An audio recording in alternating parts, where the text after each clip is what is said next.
La leyenda del boxeo, George Foreman, ha roto finalmente su silencio sobre Muhammad Ali, su antiguo rival y amigo. Las conmovedoras palabras de Foreman sobre Ali seguramente harán que los fans sientan nostalgia y emoción. Revela sus sinceros pensamientos sobre esta gran leyenda y el impacto que Ali ha tenido en el mundo del boxeo y en millones de fans en todo el mundo. Si te gusta Muhammad Ali, comenta 0. Si te da igual, comenta 1. George Foreman siempre ha tenido mucho respeto por Muhammad Ali, alabando su talento y su espíritu de lucha. Pero, en un caso poco común, Foreman reveló de repente algo tan impactante que enfureció a los aficionados al boxeo. ¿Qué dijo para provocar tal controversia? ¿Es una señal de que su opinión sobre Ali ha cambiado? No te pierdas las impactantes revelaciones de este video.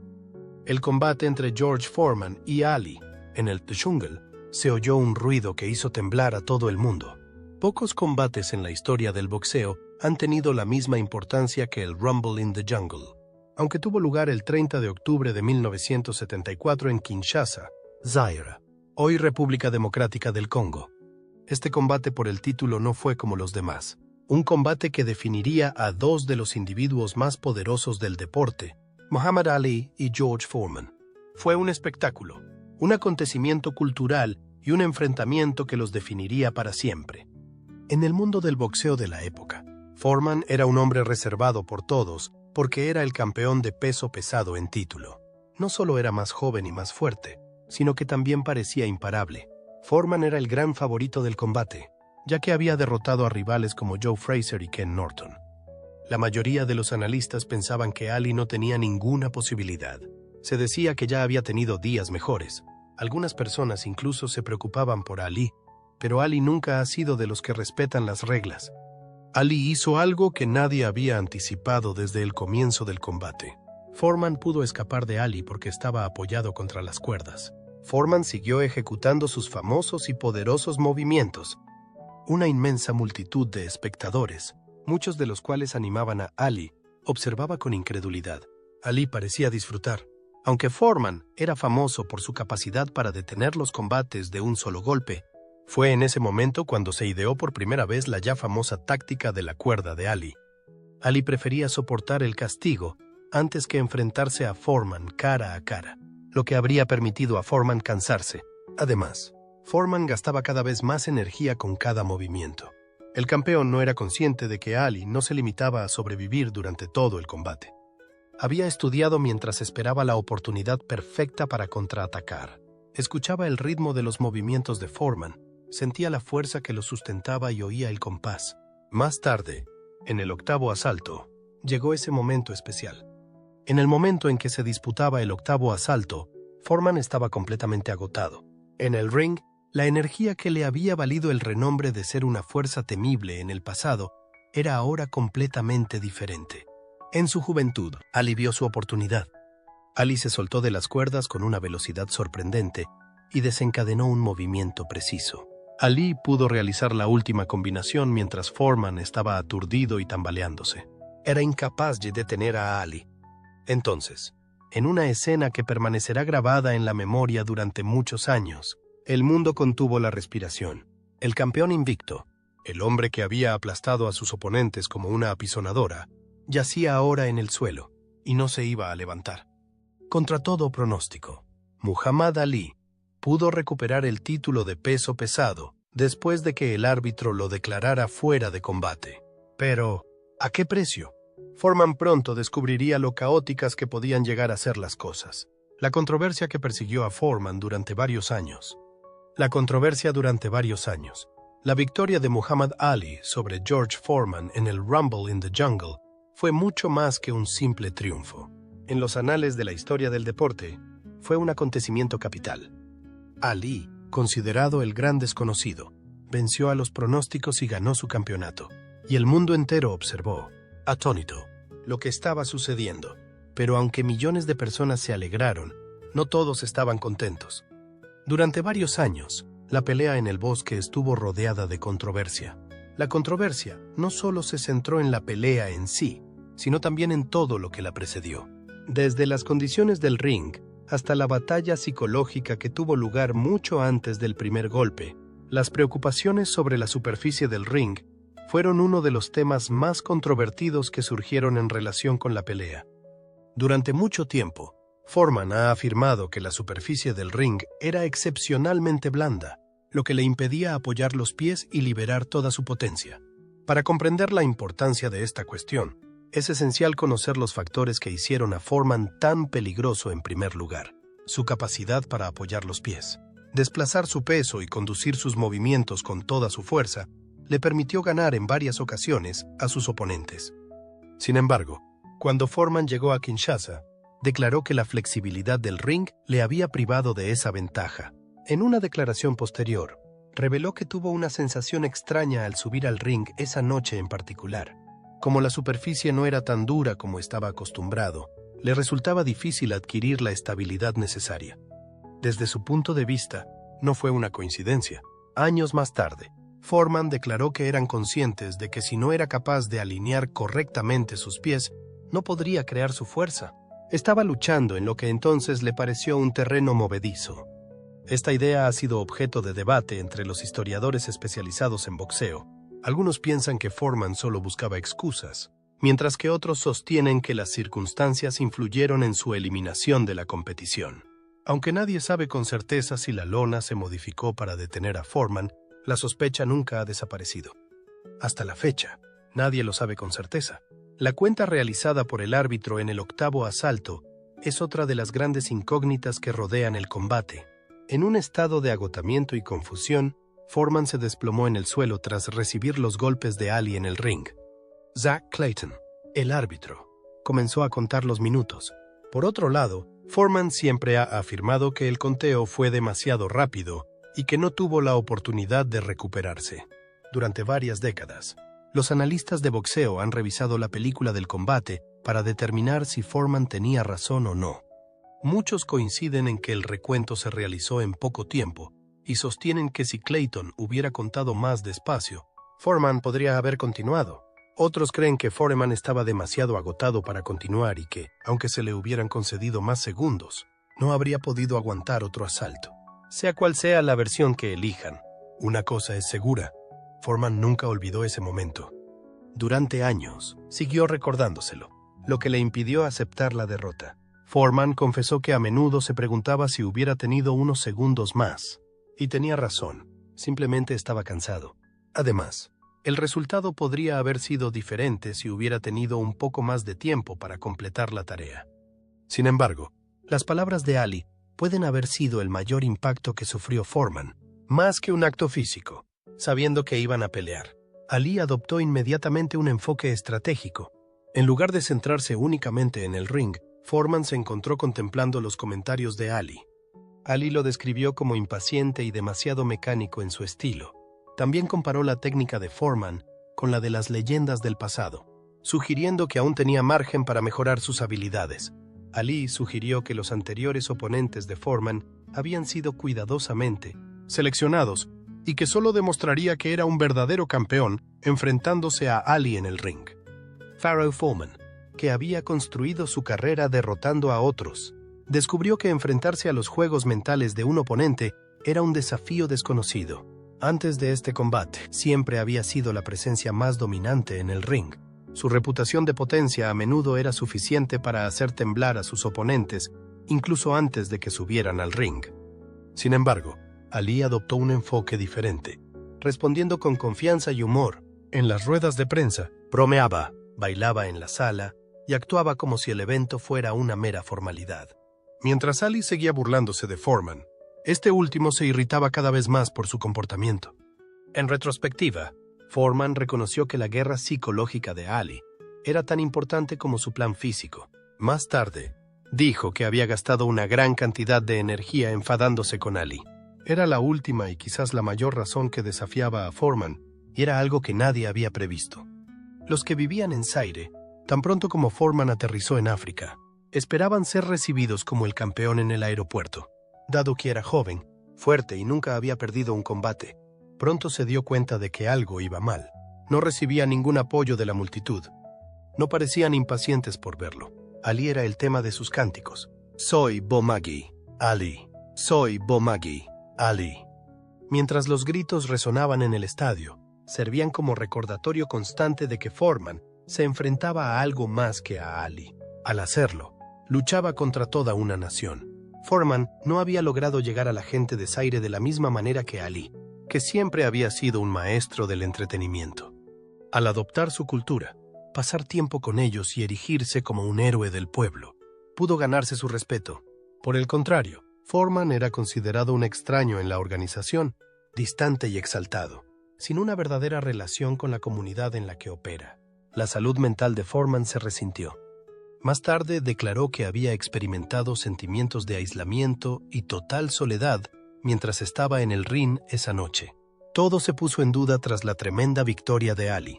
Al final del combate, Foreman no solo estaba cansado físicamente, sino también mentalmente. Era un individuo mentalmente destrozado. Era el boxeador más temido del mundo y había entrado en el combate como campeón invicto. Le llevó varios años aceptar su derrota. Luchó contra la ira, la amargura y la duda. No se trataba simplemente de perder un campeonato. El problema era que estaba perdiendo la imagen que se había construido. Más tarde, Foreman declaró que no solo había perdido la batalla, se le subieron los humos a la cabeza durante un tiempo. No logró deshacerse de su amargura. Por otro lado, con el tiempo, ocurrió otro acontecimiento, una amistad duradera. En lugar de considerar la pelea como un momento de derrota, empezó a verla como una oportunidad para aprender valiosas lecciones. Con el tiempo, llegó a una conclusión sorprendente. Ha sido la experiencia más positiva de mi vida. Por cierto, le llevó varios años aceptar plenamente este entendimiento. Con el tiempo, George Foreman se daría cuenta de que las amistades más profundas nacen de las pasiones más intensas. De rivales a hermanos, cuando sonó la última campana en Kinshasa, el 30 de octubre de 1974, George Foreman y Muhammad Ali ni siquiera eran amigos íntimos. Uno de ellos era un campeón venerado y el otro un guerrero victorioso. Sus vidas parecían destinadas a estar separadas para siempre. Sin embargo, el tiempo cura las heridas, y lo que comenzó como una dolorosa derrota para Foreman acabó convirtiéndose en una de las amistades más notables de la historia del deporte. Cuando Foreman se acercó al ring esa noche, se sentía imbatible. Salió transformado en otra persona y se produjo un acontecimiento espectacular que provocó una gran emoción entre los aficionados de todo el mundo. Pasaron los años y, finalmente, la ira dio paso a la adoración y, al final, la admiración se convirtió en amor.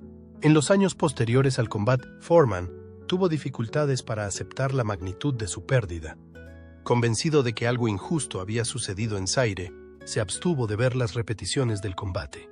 Sin embargo, en 1981, 7 años después del combate en la selva, un periodista fue a su casa y le hizo una pregunta directa. George, ¿qué pasó exactamente en África? George, ¿qué pasó exactamente en África? Fue una experiencia reveladora para mí. Había varias explicaciones posibles que Foreman podría haber utilizado, como la lona del ring o el calor de Zaire. En cambio, hizo algo que nunca había hecho en su vida. Lo que había pasado era tolerado por él. Era mi derrota. Me está ganando. Fue un desafío sacar las palabras. Sin embargo, en ese preciso momento, Foreman experimentó una transformación interior. Después del combate, por primera vez en mucho tiempo, se deshizo de su rencor. Con el tiempo, el resentimiento y la ira disminuyeron, y con esta aceptación llegó un conocimiento totalmente inesperado. El adversario al que se enfrentaba no era Muhammad Ali. Su hermano se llamaba Ali. Con el paso de los años, la amistad entre Foreman y Ali evolucionó. La intensa competición que habían mantenido durante mucho tiempo se transformó en algo más profundo y significativo. Los dos hombres, que antes se habían encontrado en lados opuestos del ring, empezaron a reír juntos, a recordar el pasado y, sobre todo, a respetarse mutuamente. Foreman hablaba a menudo de cómo su perspectiva había cambiado con el tiempo. Reveló que se le había malinterpretado durante varios años. Sin embargo, a medida que se familiarizaba con Ali, se dio cuenta de que sus declaraciones nunca habían sido malintencionadas. Más bien era un elemento normal del juego, y cuanto más pensaba Foreman en su combate, más admiraba la extraordinaria inteligencia de Ali. En una ocasión, calificó el combate que tuvo lugar en Zaire como el más ingenioso que se había realizado nunca en el mundo del deporte. reconociendo que Ali no solo le había ganado con los puños, sino también con el cerebro.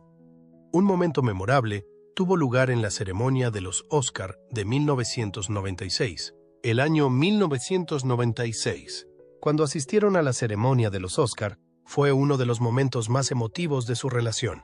Recibieron una nominación a los Oscar por el documental When We Were Kings, Cuando Éramos Reyes. El documental ganó finalmente el premio. Ha llegado el momento de que mi compañero de esta empresa anuncie al afortunado ganador. When We Were Kings, dirigido por Liane Gaston y David Saunders, ha recibido el Oscar. En ese momento, Ali luchaba contra la enfermedad de Parkinson, una dolencia debilitante. Cuando llegó el momento de recibir el premio, Ali tuvo dificultades para subir las escaleras. Mientras que antes había bailado en la pista con una elegancia inigualable, el mismo hombre ahora tenía dificultades para ejecutar cualquier rutina. En un momento dado, George Foreman tomó la iniciativa y se adelantó para ayudar a Ali a subir las escaleras. Le tendió la mano y lo agarró del brazo. Aunque fue un gesto modesto, su significado era profundo. En ese momento, fue él quien lo ayudó a subir. El público se quedó en silencio. Muchas personas derramaron lágrimas. Hubo un tiempo en el que la competición que había mantenido al mundo en vilo se convirtió de repente en algo completamente diferente. La fraternidad era la consigna. Durante el año 2012, los sentimientos de Foreman hacia Ali habían evolucionado por completo. Su declaración fue realmente impactante y la hizo en una entrevista con el Daily Telegraph. En 1974 nos peleamos. Eso fue hace mucho tiempo. A partir de 1991 nos hicimos los mejores amigos del mundo. En 1984 supimos que nos queríamos. Muhammad Ali es la única persona en el mundo con la que siento una conexión más fuerte que con él. Muchas personas se sorprendieron con esta declaración, sobre todo si se tiene en cuenta lo rencoroso que había sido Foreman en el pasado debido a su derrota. Sin embargo, tenía mucho sentido para aquellos que habían seguido su trayectoria. Ali y Foreman no solo pelearon en un combate que hizo historia, sino que también pelearon en la historia. Ambos habían alcanzado la cima del mundo del boxeo. Ambos habían superado desafíos y habían salido de esa experiencia más maduros y competentes. Doy gracias a Dios por Muhammad Ali. La admiración que Foreman sentía por Ali se acentuó con el tiempo. No solo aprendió el boxeo de Ali, sino también la humildad, la resistencia y el perdón. A menudo, atribuía a Ali el mérito de haberle enseñado algunas de las lecciones más esenciales de la vida. En varias entrevistas, Foreman ha expresado su gratitud a Ali por haberle derrotado. Ha calificado esta derrota como lo mejor que le ha pasado en la vida, afirmando que le obligó a desarrollarse, progresar y descubrir la satisfacción personal. No sé quién habría sido si hubiera ganado ese combate, pero desde que perdí, me he convertido en un tipo mejor. Foreman dijo una vez que no sabía en quién se habría convertido. En cuanto a Muhammad Ali, doy gracias a Dios sobre la muerte de Ali y el monumento a Foreman. Muhammad Ali falleció el 3 de junio de 2016 a la edad de 74 años. Durante su vida, el fallecimiento de una leyenda fue lamentado por personas de todo el mundo, y George Foreman fue uno de los más afectados. Foreman trató de no dejarse llevar por sus emociones al hablar de su querido compañero en una entrevista cargada de emoción. Muhammad Ali conmocionó al mundo de muchas maneras, no solo en el ring, sino también en la vida. Él era el mejor. Me ayudó a convertirme en una mejor persona y lo extrañaré por el resto de mi vida. La dedicatoria de Foreman fue un recordatorio profundo del alcance de su amor. Su relación fue uno de los ejemplos más notables de respeto y perdón en los anales de la historia del deporte. Eran temibles adversarios en el ring, pero también hermanos de por vida. Más allá del deporte, la relación entre Ali y Foreman iba mucho más allá del deporte. El crecimiento, la redención y la fuerza de la amistad eran los temas que exploraban. La competición, que había comenzado como una de las más encarnizadas de la historia del deporte, se había transformado finalmente en algo realmente hermoso, a pesar de sus diferencias. Los dos hombres encontraron un terreno común en la forma de amor y respeto mutuos. La mejor manera de describir a Muhammad Ali era decir que era más que un guerrero. Tuve la suerte de poder llamarlo mi amigo, y fue un regalo para cada uno de nosotros. El relato de su relación nos recuerda que incluso los conflictos más intensos pueden dar lugar a las amistades más profundas. Además, En el caso de George Foreman y Muhammad Ali, lo que comenzó como una pelea por un título se convirtió en una amistad para toda la vida que nunca pudo romperse, independientemente de que salieran victoriosos o derrotados, o del tiempo que haya pasado. Para responder a tu pregunta, ¿qué dijo exactamente Foreman que enfureció a Muhammad Ali y a sus partidarios? Prepárate, porque te dejará sin palabras. La revelación de George Foreman desató un frenesí entre los aficionados. Durante mucho tiempo, el combate en el Zaire se consideró el mayor triunfo de Muhammad Ali. Por otro lado, George Foreman hizo una revelación que dejó atónita a la comunidad del boxeo y enfureció a los aficionados décadas después de esa gran velada en el Zaire. Cuando Foreman subió al ring con Muhammad Ali esa noche, solo tenía una cosa en mente: Muhammad Ali nunca volvería a pelear. Foreman declaró más tarde que tuvo ese pensamiento. Una onda expansiva se propagó en la comunidad del boxeo tras este anuncio. ¿Tenía Foreman la intención de dominar por completo a Ali? Muchos se sorprendieron por la virulencia de sus palabras. Sin embargo, antes de que la indignación se intensificara, Foreman aclaró que nunca había dicho eso literalmente. Lo que realmente quería decir era que quería dominar a Ali en el ring. Al parecer, el propio Muhammad Ali se sorprendió por la información que acababa de revelarse. Era un vestigio del campeón juvenil y destructivo que se sentía invencible, y algunos fans lo interpretaron como una señal de que la vieja arrogancia de Foreman había vuelto. Otros creyeron que era una fanfarronada inútil, un esfuerzo por reescribir la historia y parecer más peligroso de lo que realmente pretendía. Por su parte, Foreman no evitó decir la verdad a nadie. En aquel entonces, declaró que estaba fascinado por su propia inteligencia y que estaba intoxicado por ella. Se había tragado el bombo publicitario que rodeaba su reputación y creía que era imparable. Reconoció que cuando era más joven y fuerte, se creía invencible. Por otro lado, la ironía de la situación es que lo que Foreman había deseado hacerle a Ali, es decir, vencerlo por completo, era exactamente lo que el público de Zaide le pedía a Ali que hiciera. Muchas gracias, Ali Boumaidy. Foreman había subido al ring con la intención de vencer a Ali a toda costa. Sin embargo, al final del combate, era él quien yacía en el ring e intentaba levantarse. Al reflexionar sobre su vida, Foreman reconoció que ese combate había sido un momento decisivo para él, no solo en el ámbito del boxeo, sino también en todas las circunstancias. Al verse obligado a enfrentarse a los límites de su autoridad, se había humillado de una manera que nunca había previsto. Además, fue en esta humildad cuando comenzó una metamorfosis. La tristeza que sintió después de la derrota se desvaneció con el tiempo, y en su lugar floreció algo maravilloso, una relación con Muhammad Ali que duraría el resto de su vida física. Aunque estaban en momentos diferentes de la historia, los dos guerreros se convirtieron en los mejores amigos. Se respetaban mutuamente mucho más allá del boxeo y bromeaban sobre su antigua rivalidad. También recordaban el combate que había cambiado el curso de sus vidas. Además, es posible que esta historia sea la verdadera historia del estruendo en las montañas, que fue mucho más que un simple escaramuza. Antes de tener una amistad tan hermosa, las dos leyendas también tuvieron una infancia llena de altibajos. Descubramos sus vidas antes de que se convirtieran en rivales en el ring. Los inicios de George Foreman. George Foreman nació el 10 de enero de 1949 en Marshall, Texas, pero pasó gran parte de su infancia en el barrio marginal de Fifth Ward, en Houston. Foreman era uno de los 7 hermanos de la familia y, aunque fue criado por J.D. Foreman, el segundo marido de su madre, su padre biológico era en realidad Leroy Morgan. La infancia de Foreman no fue feliz. En su autobiografía, admitió haber sido un adolescente rebelde que a menudo se metía en problemas. Poco interesado en la escuela, Foreman abandonó sus estudios a los 15 años. El cambio se produjo a los 16 años. Un día, mientras veía la televisión, Foreman se encontró con un anuncio de Job Corps, un programa federal creado para proporcionar educación y formación profesional a jóvenes desfavorecidos. Al darse cuenta de que su vida no iría a ninguna parte si seguía por el mismo camino, decidió cambiar. Con perseverancia, convenció a su madre de que lo inscribiera en el programa. Después de entrar en Job Corp, Foreman se mudó a California, donde fue a la escuela y obtuvo su GED. Hizo un curso de carpintería y construcción, con el objetivo de encontrar un trabajo estable y escapar de su antigua vida. Pero el destino tenía sus propios planes. Mientras estaba en Job Corps, un supervisor se dio cuenta del extraordinario potencial físico de Foreman y le animó a probar el boxeo.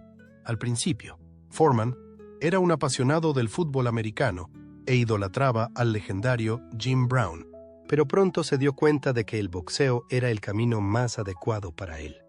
Con el asesoramiento de sus entrenadores, Foreman comenzó a entrenar seriamente, transformando poco a poco su pasión en una carrera. Bajo la dirección del entrenador Tex Sadler, George Foreman pronto reveló su extraordinario potencial en el boxeo, con su corpulencia, su increíble fuerza y su espíritu cada vez más disciplinado.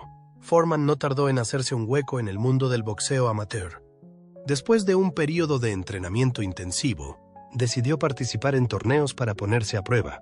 En 1968, solo unos años después de empezar a practicar boxeo, Foreman experimentó un importante punto de inflexión en su carrera cuando fue seleccionado para el equipo de boxeo estadounidense que iba a participar en los Juegos Olímpicos de Verano de México. Fue la oportunidad para él de demostrar su valía en la escena internacional. En este torneo, Foreman aplastó por completo a sus oponentes gracias a su estilo poderoso y decisivo. En la final de la categoría de 81 kilogramos, venció a Jonas Sepulis de la Unión Soviética, ganando así la medalla de oro olímpica. La imagen de Foreman ondeando la bandera estadounidense tras su victoria, así como el gesto de llevar una chaqueta con las palabras USA en señal de celebración, se convirtieron en un símbolo de orgullo nacional. Su victoria olímpica le abrió las puertas del boxeo profesional. En 1969 se convirtió oficialmente en profesional e inmediatamente demostró su fuerza superior. En los primeros años, Foreman se forjó una reputación gracias a una serie de victorias consecutivas. Rápidamente fue comparado con leyendas como Sonny Liston y Joe Louis por su fuerza superior y su capacidad para aplastar a sus oponentes. Desde 1969 hasta principios de los 70, Foreman mantuvo un récord invicto, ganando casi 40 combates consecutivos. Su apogeo tuvo lugar el 22 de enero de 1973, cuando se enfrentó a Smoking Joe Frazier, el entonces invicto campeón de peso pesado.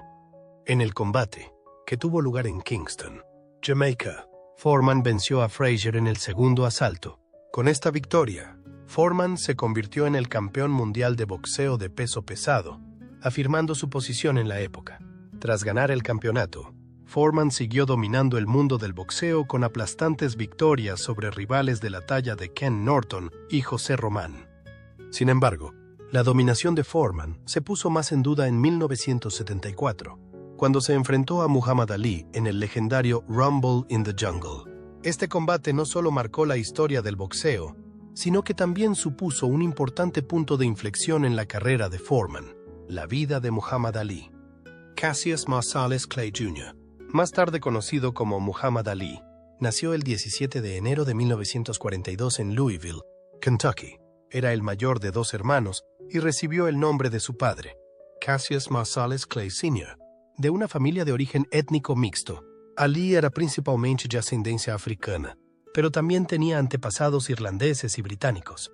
Su madre, Odessa O'Grady Clay, era descendiente de un inmigrante irlandés, Abe Grady, de Ennis, en el condado de Clare. El padre de Cassius, Cassius Sr., era etiquetador y publicista, mientras que su madre, Odessa, trabajaba como empleada doméstica.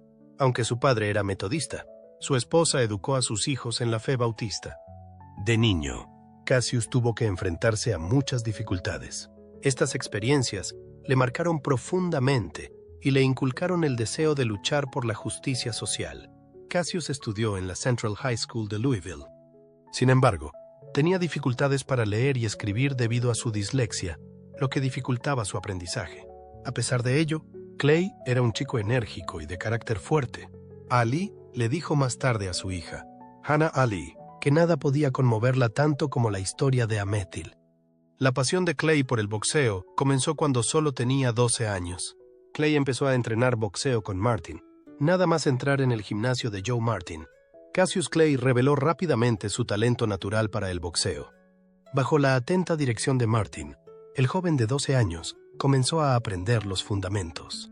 Desde cómo moverse hasta tácticas de acción, Clay se distinguía no solo por su velocidad y agilidad, sino también por su perseverancia y fuerza de voluntad. Entrenaba duro todos los días. Incluso se levantaba temprano para correr y entrenar antes de ir a la escuela. Clay pronto empezó a participar en torneos de aficionados y siguió ganando.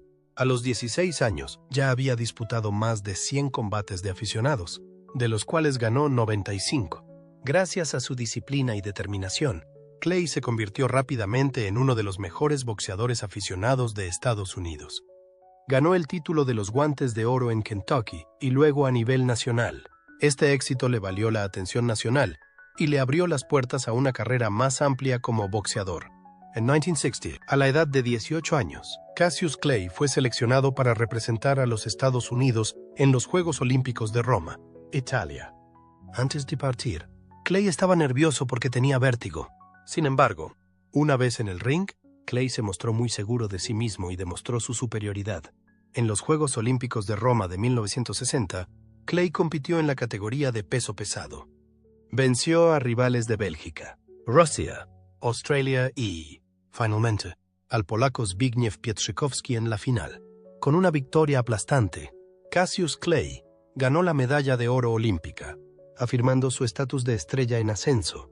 A su regreso de Roma, Clay se convirtió en el orgullo de Louisville y de Estados Unidos.